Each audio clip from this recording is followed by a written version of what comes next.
Chris, the esports program is taking off here and all across the country, and maybe all across the world.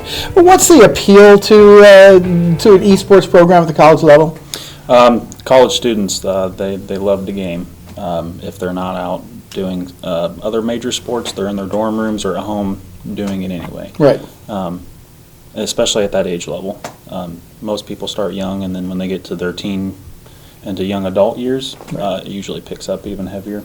Yeah. So we know all about the thumb generation and all that kind of thing, but to bring it to a competitive level at the college, that's become extremely big. yeah, it's gotten very popular. Yeah, not just here, but with schools much bigger than us, which we're going to talk about in a moment. When is your competitive season?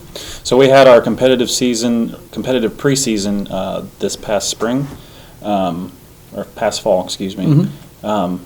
And then the championship competitive season starts here in about a month and a half. So mid-February is when we start that. So we're back in the esports room and we're getting ready for that.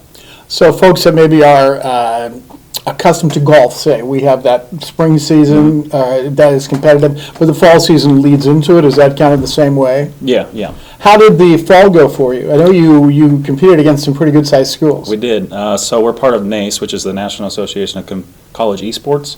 So that pulls in not only just small community colleges like North Central, that pulls in big NCAA schools as well.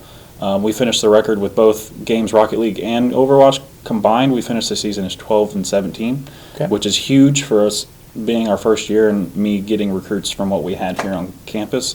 Because I only originally signed 2 people before campus started classes. Right. And then I pulled the rest from open tryouts once classes started. But yeah, we did. We started out rough, and the kids really put in the hard work and put in the time, and they got real good real fast, which it was amazing what we could accomplish as a team. So with that being said, with these tournaments, we face schools like Auburn and Butler and University of Texas. Wow. So we actually did beat Auburn and Butler, were the 2 major ones that we competed against. And we were it was a bucket list for us. And that makes huge waves for us as a small community college, being that we can compete with those big name schools. Right, sure. I want to break down a couple of things you said. First of all, the games that you're playing, you mentioned 2. Can you tell us the difference between the 2? Yeah, so Overwatch is like a 6v6, like different heroes do different abilities. So you're trying to make take the objective or push a cart payload objective past a certain point on the map. Whereas Rocket League, it's rocket boosted power cars. Okay. Try to score a soccer ball in a goal. So. Right, so it's kind of an enhanced soccer kind of Yep. thing. Okay, and then the other thing I wanted to talk to you a little bit was when you mentioned hard work. They put in the hard work. How does that look in esports? Just the time and the dedication that they show towards it. They're in there constantly.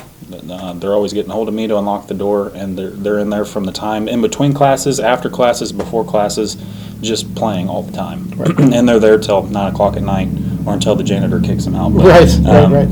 Yeah, they're very dedicated, and they want to be the best. So. Are there drills and things, or do they just play the game? So there's different drills. Different games have different drills, of course. You can get training packs for those games. It really depends on what we need to work on, is what I have them do.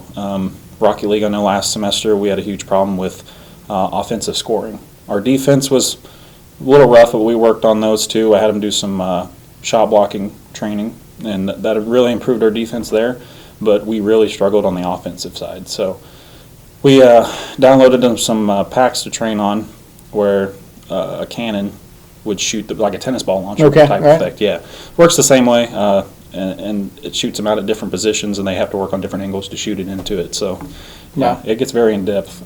Now, will those 2 games, the Overwatch and the Rocket League, will those continue to be the games you play? So this spring we actually added CS:GO. It's a 5v5 terrorist versus anti-terrorist competitive game. Yeah, so one team's trying to plant the bomb on bomb site, and the other team's trying to stop the terrorists from doing that. It's whoever eliminates the enemy team first, or if they eliminate the enemy team and the bomb's still going, you have to defuse it before the time runs out. Yeah, first team to win 16 rounds wins the game. So we added that. Overwatch is still going. We're in the championship season for that come part of NACE, and then Rocket League. If we're having open tryouts next week, all of my Rocket League players actually graduated early. Oh, is that right? Yep. Okay. So we lost all of them, and unfortunately, I didn't have any subs. So hopefully, we can find some across campus come next week on open tryouts. And how in the world do you pick what games you're going to play? So I've been in computer gaming and just gaming in general at a very, very young age. It's one of my, I would say, secret talents. Okay. I know how to really look for potential, and just not potential, just skill. I can definitely set apart from a mediocre player to Right. a really skilled person. So I'm not just looking for skill. Like I said, potential is a huge one for me. If I can take that student and coach them and make them do and just drill it constantly at practice, and they can get better, then that's what we'll do too. So. Yeah, and you lead me right into my question about recruiting, and how do you actually go about seeing a player play? So we have a couple options, right? We have open tryouts, like I just mentioned, Right. And scouting's a big one. There's Twitch. There's sites out there that have their resume of what they've done and what they Right. accomplished, and usually on those resumes they have links to if they have a YouTube channel or something like that along those lines. I'll check those out, or they have the option to record their own data or footage and Yeah. then send it to me on a USB drive or on a disc, and then I review it on my own in my office. So. And most coaches have a philosophy of either recruiting maybe regionally or having a hot spot. Which category would you fall into? You looking for a regional, or you looking for a little farther out? We're sticking with regional right now, just because we are up on the up and up, and we're still getting started. So I don't want to go too far out, especially with scholarships and housing and all that stuff. It can get real complicated if Sure. you go out too far. So and some students, it may cost them more to move here from farther away. Right. Whereas in our region, it's easier, right? Right. It's more convenient for those students because we are a very wide known community college. Yeah. So. And you just said the S word, scholarships. Are there scholarships available for this? So there will be once we join NJCAA this coming summer. Okay.